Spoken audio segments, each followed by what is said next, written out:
আমার বড় ভাইয়ের দোকান থেকে আমার সাথে বাড়াইছে ইফতারির কথা কয়া যে মুজাদ ক্লাবের পর আমার একটা ইফতারি মাহফিল আছে, ছোট তোরা ইফতারি করবেন লাগে, আমি ইফতারি মাহফিলের দিন ইফতারি করে আসি, এই কথা কয়া দোকানের দিন বাড়াইছে।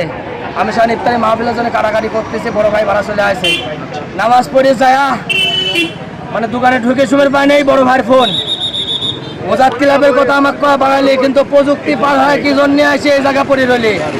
বড় ভাইয়ের ফোন দিই কয়েছে আমার দোকানের ম্যানেজারে যে ভাই এই নাম্বারে এই লোকটা পড়ে রয়েছে, রাস্তার পর পড়ে রয়েছে, অ্যাক্সিডেন্ট করে মরে। মুকুল আমাকে ফোন দিয়ে কর সাথে সাথে আমার মাথার সেন্সের তার ছিঁড়ে গেছে। আমি মোটর সাইকেলে তাৎক্ষণিক চলে আসে, এসে দেখো যা পড়ে আছে, ঘিলু চতুর্দিক সিটে রয়েছে। আপনার কি দাবি? বড় ভাইয়ের কোনো কিচ্ছু নিয়ে আসে নাই, দোকানের খালি হাত পাও লিয়ে বাড়াইছে, বড় একটা ফোন লিয়ে বাড়াইছে, একটা ছোট ফোন লিয়ে বাড়াইছে।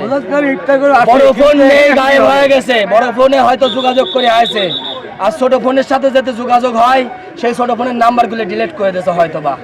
আচ্ছা, আপনার দাবি কি আসলে হত্যাকাণ্ড না অ্যাক্সিডেন্ট? হত্যাকাণ্ড, অবশ্যই ষড়যন্ত্র। তখন মুজাদ ক্লাবে যদি ইফতারি মাহফিল থাকে, অ্যাক্সিডেন্ট করলে মুজাদ ক্লাবে করবে, ওই জায়গায় আসার কথা, এই জায়গায় আসে কেন? এই জায়গা কোনো জায়গায় একজন টানি লিয়ে আসে, একজন না হয়তো পরিকল্পিত ভাবে কেউ একজন হয়তো ধরে লিয়ে আসে, তাক ধরে লিয়ে আসে এখান থেকে হয়তো কোনো গাড়ির চাকার নিচে ফেলা দিয়েছে, না হলে পরে কোনোভাবে মারধর করে ধরে বাঁধে ফেলাই চাকা তুলে দিয়ে মারি ফেলাইছে।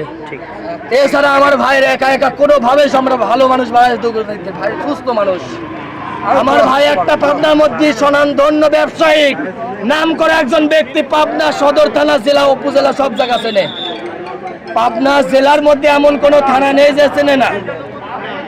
কাশীনাথপুর, ভাঙ্গুড়া, ফরিদপুর, চাটমোহর, বেড়া, সাতিয়া, সুধানগর, সাতিয়া, আপনার এ সাইডে কি বলে নাজিরগঞ্জ পর্যন্ত চেনে, এ সাইডে সর্দি, ভাঙ্গুড়া, লালপুর, একদম আপনার ই পর্যন্ত চেনে।